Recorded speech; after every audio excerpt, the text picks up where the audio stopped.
Well, hey, let's just get right into this because I have so much to say about this painting as well as the topic that we will be talking about today.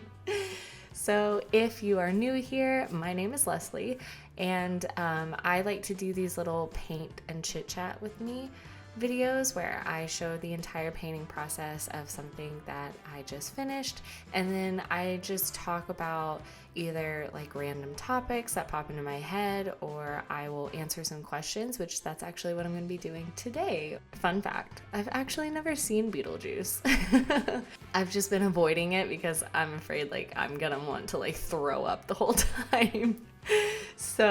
But after painting this, I was like, I have to see this movie. So I will be watching it this year and I will let you guys know what I think. Watch this knowing that it will be fixed in the end. Like, it's gonna get really rough before it gets good. It gets real bad for a moment because I started off with way too warm of a color for her skin tone. I really wanted to go for that like more gray, very cool tone kind of color for her skin, and I just went in with the wrong color from the start, and then it just gets really bad. But then I was able to fix it, and I'll kind of let you guys know how I was able to fix it in case the same thing happens to you. I thought that I was gonna have to start this whole thing over, and then luckily I was able to fix it and keep going. I just kind of want you guys to see that, yeah, sometimes the art's gonna go through that ugly stage, but if you just push through it, a lot of the times it will turn out. But I asked you guys over on my Instagram, which if you are not following me over there on Instagram, it is luru.studios. And I asked you guys what I should talk about during this video, and I actually got 2 suggestions that are very, very similar, and so I thought we would talk about that today. So one person said, reflection on exploring art styles and how yours has evolved over time, and then somebody else said, your drawing journey. So thank you all so much for suggesting those, and I think they are really great topics to talk about. Something that is a constant thought in everybody's mind when they're first starting out with art is, how do I find my own art style? And this was something that I struggled with for, I think, the first like 2-3 years that I had started my art. I didn't know what style I wanted to focus on, what kind of subject I wanted to paint. It was so hard to figure out, okay, what am I seeing in my head and how can I get that onto this drawing? I know firsthand how much I hate the answer, you just have to practice. You have to practice. You have to practice. I hate that because that's such a broad, general kind of thing. You know, I would always see other artists talking about how before they, start a drawing or a painting, that they would do like 10 to 15 minutes of a warm-up. Or, they would do like a page of really rough sketches to study anatomy or facial features. So I always felt like, okay, I guess if I want to get good at anything, I need to be constantly doing really rough sketches and, studies and filling up entire sketchbooks of just, really quick, rough study sketches. But I always found that when I would do rough sketches, I didn't ever take it seriously. So I didn't ever actually learn anything from it. I knew going into it, my mindset was, well, this is just a rough sketch. Nobody's going to see it, and it doesn't have to go anywhere. So then my mind would kind of just shut off, and I wouldn't really pay attention to what I was actually doing. So I never learned anything, and I never really figured anything out when I was just practicing sketching. It wasn't until the studio that I was working at, they decided to shut down the entire studio of that company. And so all of us in that studio got let go. And in that moment, I was like, okay, I don't have any job lined up yet. I don't know when I'm going to get another job. So in the meantime, I have all this free time. I have to make this art thing work. It was like I was backed into this corner and I didn't have a choice at this point. And I also kind of felt like I don't have time to just do rough sketches and practice art. I have to make final pieces. I have to make completed artwork. And that was when I really figured out my style, and I finally discovered the techniques that it took to get what was in my head onto the canvas, aka Procreate, but still. It was kind of that pressure of I don't have a choice and I have to make this work that I think really, really helped me. And also because I was starting to go into every single new piece of art with the idea of this has to be something that I can sell when I'm finished. So it was like the stakes were so much higher. And that was whenever I really started to take note of, okay, this doesn't work, or this does work. This brush is perfect for this. This technique is exactly what I need to do. Oh, this technique really isn't working. I definitely am not saying that this will work for every single person. I think it just worked really, really well with the way that my mind works or sees things. I work better under pressure because it's like the stakes are higher, so I have to make it happen. It's kind of like training at a new job. I worked at a fast food restaurant in high school, and on my first day, it was just a training day. So they would kind of just be like, okay, here's the ordering screen. Why don't you just take some time and click around and get familiar with it? Oh, okay. This is the part in the painting that gets really rough. At this moment, I was like, oh my gosh, this is the worst thing I've ever done, and I'm gonna have to start over. Bear with me, you guys. Just stick through it. This is an ugly stage and I'm gonna fix it. Like, those colors are so bad and so muddy. I mean, it looks like she stuck her face in dirt. I'm looking at it like cracking up. Oh, it keeps getting worse, but it's gonna get better. It's gonna get so much better. So on that day, I wasn't taking orders. I was just clicking around on this screen, looking at where things are, but nothing would really sink in because it wasn't until it was time to officially start working and having to actually legitimately take orders from real customers. That's whenever stuff would sink in, and I learned where things are on the screen and what buttons to click to do certain things. So for me personally, I learn best when I have to make it work and it's the real thing. But that's just me personally. Some people, it's like the rough sketches and just like, doing warm-ups and stuff, that works better for them. But I don't know, I think I need that pressure of this has to work. And I know, sometimes that's not so great for me, because then if it really doesn't work, then I'm extra hard on myself. The way that I learned is not necessarily going to work for you, but if you feel like you're not learning from just practice sketching and stuff, maybe try going into it like, okay, I'm going to make a final piece of art and I have to make it work. Let's see what I can do. All right, this is when I was able to kind of fix it. So basically what I did is I had a tube of white watercolor paint that is significantly thicker than the paint that's in the palette that I'm using. So I actually took that really thick watercolor paint and I mixed it with a very, very pale pink watercolor from my palette. And because it was significantly thicker than the other paint that I was using, I was able to pretty much cover up all of the dirty messiness and kind of slightly start over with the colors. And it's still gonna look a bit rough, but then once I start adding in like the details and stuff like that, that's when all of this really starts to come together. So again, bear with me. Just remember what you saw in the beginning, the finished look. Obviously, I got there somehow, so. So one of my first tips is use whatever tools are necessary to keep yourself going. Do whatever you have to do to feel confident and to keep going and not stop. The point is to just keep creating. I mean, obviously, take your breaks, take those moments that you like are really not feeling inspired at all.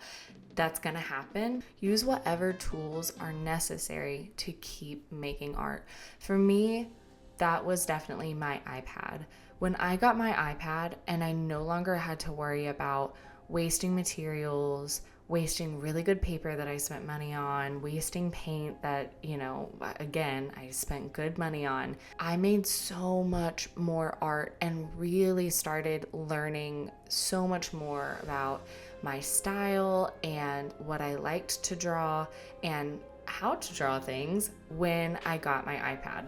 I had always had this thing of I spent so much money on all these materials that I don't want to waste it if the drawing doesn't turn out. So I had so much pressure to not waste paper and paint and pencils and stuff that I just wouldn't create at all. And I know that I said I work better under pressure, but it's a different kind of pressure when you're talking about money being involved. So I just would never create art because it was like, well, if I want to draw this thing, it has to turn out really, really well. Otherwise, my money has gone down the drain. And that's a terrible mindset to have. I'm just saying, if that's kind of how your mindset is, I totally get it. So the way that I kind of solved that for myself was getting the iPad, because being able to draw digitally, you have that safety net of it's digital, and so you're able to erase things or put something that you're not sure about or you're questioning on a totally separate layer. And then if you really don't like how that looks, you can just delete the layer. So doing digital art gave me the safety net that I personally, myself, needed to gain the confidence to try things and make art. Obviously, you don't have to go out of your way to purchase an iPad to start creating art. Something that I've actually been doing way more lately is using scrap paper to practice my drawing. So if you work somewhere that maybe y'all end up with a ton of scrap paper that you're just going to throw away otherwise, see if you can collect that scrap paper, take it home, and then use that to draw things that you're not sure how they're going to turn out. That's what I do, and I actually really, really love doing that. Like, it's made me start to really enjoy pencil on paper. I just always had this fear of, even though it's a sketchbook, ruining a page in the sketchbook. And so the way that I solved that, and what caused me to keep making art without the fear of ruining things or wasting things, was using scrap paper. Because then I knew, well, if it weren't for me drawing on this thing, it would just go in the trash and it would be for nothing. But if I'm drawing on it, even if it doesn't turn out, at least I used it for something. And then also, something that you could get that isn't necessarily super expensive is a light pad or a really cheap small projector. Let's say that you are using scrap paper and you really actually love that sketch that you drew on the scrap paper. If you want to transfer that over onto some good paper so that you can actually paint it or color it or whatever, then you can either use the light pad to transfer it over, or if you need to be able to make it larger, you could get it over onto the projector, project it onto whatever you're wanting to paint on, and there you go. Just use tools. Don't feel guilt in using tools, and that goes for using references too. When I was first starting out, I felt like I wasn't allowed to use references and I had to draw from off the top of my head, and things just wouldn't look quite right, and my drawings never looked really established, or there wasn't a strong foundation, and you could just tell the drawing didn't look quite right. Don't let anybody ever make you think that using a reference is a bad thing. I don't understand why this is a thing that's going around, people saying that using references is cheating, or is, you're not an artist if you have to use a reference. It's so untrue. Use references. They're gonna help you. But yeah, use tools that'll help you to keep going. start off drawing things that you enjoy. When I was first starting out, again, I thought that I needed to draw things off the top of my head, and I would never really finish anything because I couldn't clearly see what was in my head enough to get it onto the paper. So I started drawing celebrities. I personally, like, ever since I was a kid, anything Hollywood, any famous person, it was always a fascination for me. And so I was having so much fun when I started drawing some of my favorite celebrities and people that I really looked up to. So draw things that you enjoy. If you love all the different types of flowers, if you love nature, if you're really big on like types of animals and stuff, draw that. Draw what you love, not what you think other people want to see from you. When I started drawing celebrities, again, that was whenever I really started to establish my style and my look. And I think something that really helped was that obviously celebrity photos are everywhere. You can find pictures of celebrities all over social media, in magazines, on Pinterest. They're everywhere, and it's, lots of different angles of these celebrities. So because there's all of those pictures that are available, you are kind of more familiar with their face and what makes them look like themselves than if you were to draw like this person that there's only one photo of them and you're just kind of going off of that one photo. We all know that sometimes we don't look like ourselves in pictures, But with celebrities, there's like so many options to choose from with reference photos. So you kind of get more familiar with what they really look like and what makes them look like themselves. What's weird though is actually the very first drawing that I ever finally figured out how to draw what was in my head was a self-portrait. I knew that I wanted something to use as my profile picture for Instagram. And I remember thinking, man, this could either be super easy because I'm so familiar with my face, or for that same reason, this could be the most difficult thing I've ever drawn. So that was whenever I figured out my style, the techniques that I needed to use in order to get what was in my head onto the paper or in Procreate. It felt like I had stepped through a door that had been locked in my face for so long. Try drawing things that you're really, really familiar with and that you really, really love. Because again, if you're drawing something that you enjoy and that you personally love, you're gonna want to keep drawing it. You're gonna want to keep going. Number 3, don't restrict yourself. I was really rigid at the first, and once I figured out my art style, I stuck to it and I didn't ever allow myself to try new techniques and to play around.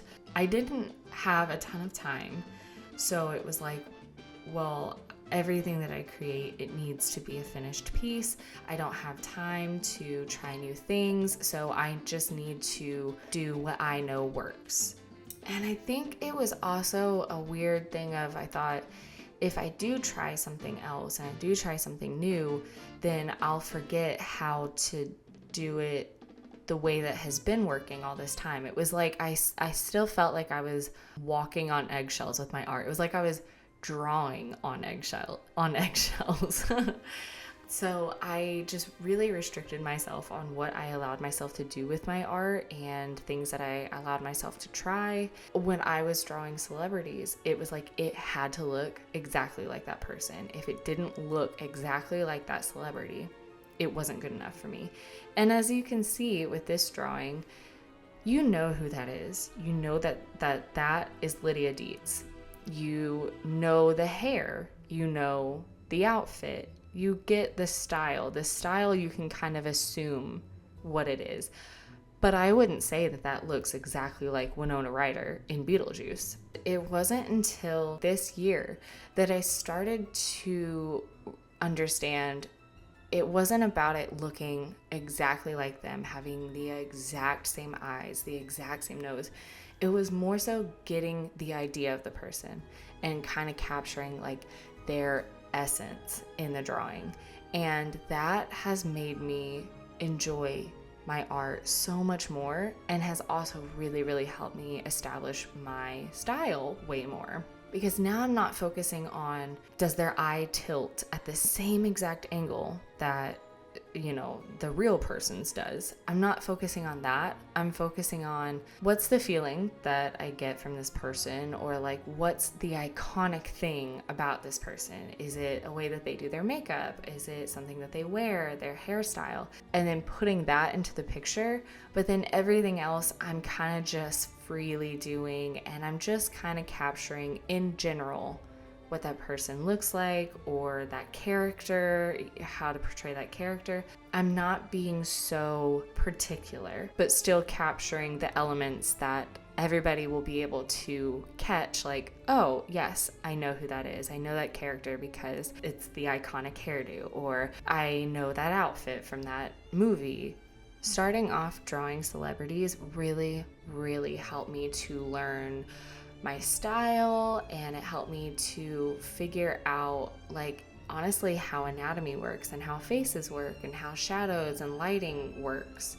Because since I was drawing somebody that is so well known, we all know what they look like, we know these people, just at a glance, we know what they look like, then it kind of took away the having to create a face from scratch, and I was able to focus more on the techniques and what I needed to do to create this type of look, or how shadows work that, bring out a certain bone structure.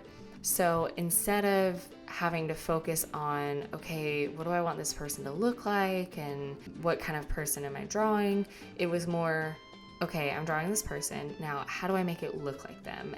So that really helped me to establish like the foundation of my portraits, and also gain the confidence, because honestly, I didn't see it as practice when I was creating all of those celebrity drawings, but now I can look back and realize, oh yeah, that was really, really good practice. I mean, they turned out and I am selling those pieces, but I was learning stuff as I was drawing them, and it was really, really good practice, and it gave me the confidence. And rather than feeling like I have to draw this thing and make it look exactly like this person, I was kind of able to see it as, okay, I have this picture that I'm going to use as a reference, but I'm just going to kind of capture the idea of the picture or the essence of the person.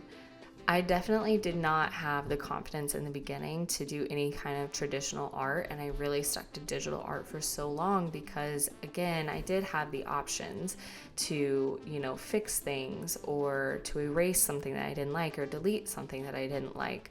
But I started to notice that it was almost like giving me too many options, and I was able to change too much too freely, so it would make me take so much longer to finish anything because I had so many options to choose from. And I also was kind of just tired of digital art over time, and everything was starting to look the same, and I don't know, I really kind of wanted to experience, the texture of the paper, and having to make a decision that I wouldn't be able to take back, and having to figure out, okay, I made this mistake, how can I make it work? Because I don't have an option, or I'll just have to start over or throw this away, and I really don't want to do that.